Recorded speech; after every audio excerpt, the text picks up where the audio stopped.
I'm going. Here is your video I told you I'd have for candy stats.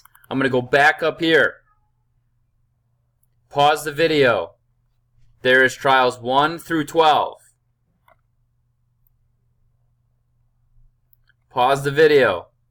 There are trials 13 through 18. Make sure you have all the correct numbers. Mean, median, mode, and standard deviation. All of that should be correct. If it isn't, double check with your partners. If everyone has a different number, then I screwed up. Okay. You can unpause the video and go about it. This is 8th period. That's 7th period. 8th period. Here are all the numbers 1 through 11. Pause the video. Look.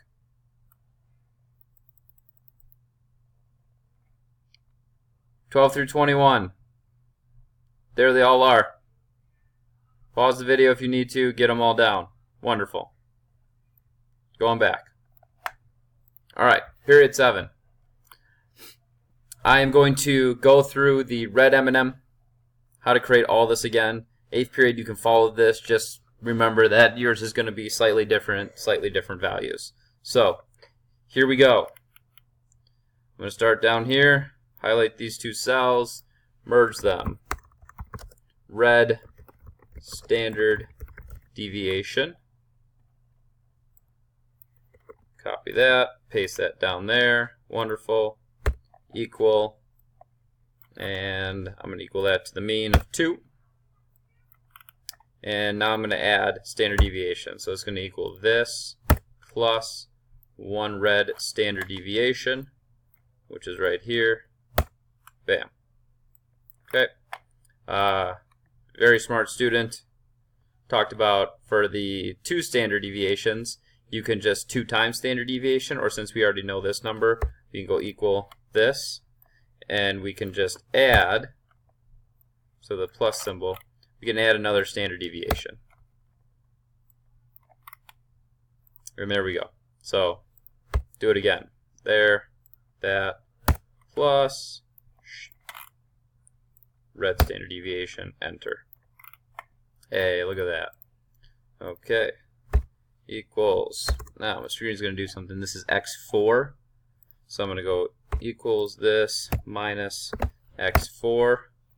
This minus x4 equals this minus x4. There we go. So there's all my standard deviations. You can see we dip into the negative. It's no big deal. I'm going to highlight all this data. I'm going to add borders. Select here, paint bucket, put it red.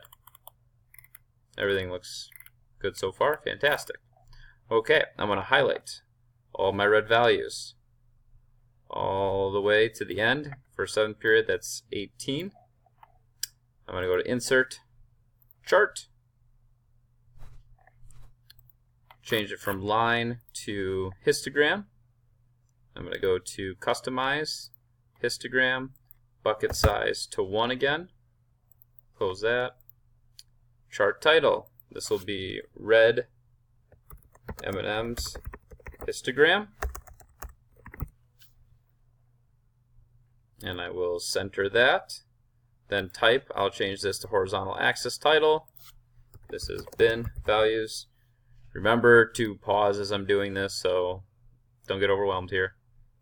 Vertical axis title, and we're going to change that to frequency. Alright, everything looks good. Bring that down. Series. This is red. Make it red. Okay, good.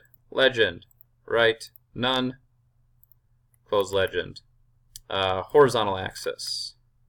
Min value 0. We know that. Max value. We will go 7, even though I don't think we ever had one with 7. I'm going to go 1 more than my max, which I believe my max was 6. And I'll get rid of that 6.5 there. That's no good. Close horizontal. Let's go to vertical. And vertical should be good. I don't really need to change that. Go to grid lines. And the vertical axis, 0, 1, 2, 3, 4, 5. That's nice. It autoed. If not, 6 does the same thing. So remember, you just take your most top frequency that it gives you and just add 1, and that'll give you all the ones that are in between. So there we go. That's creating that histogram nice and fast. Bring this down here next to it. I'll make it a little bit smaller, and you can see that this looks more like the bell-shaped curve histogram. This one is skewed to the right, or to the left. I forget which one, but this is a skewed chart, meaning that more of the frequency is on the left side than the right side. And we can see that. Red M&Ms, man. This happens every year. Something going on with that company. So there's your video. What I'm going to do here is I'm going to pause the video. I'm going to update period 8, and then I'll replay the video. It'll be like I did it instantly because of magic. Call it space magic. And 8th period, you can check out what red M&Ms look like for you. 8th period, you can check and make sure. Here's mean, median, mode, standard deviation all filled out for period 8. Again, pause it, double check. 8th period, here's also your red standard deviation values and what the histogram is going to look like. It looks pretty silly just for the fact that there's not a lot of there weren't a lot of red M&Ms. You know, there wasn't a huge frequency in them or the amount. So there we go. Follow the rest of it. Peace.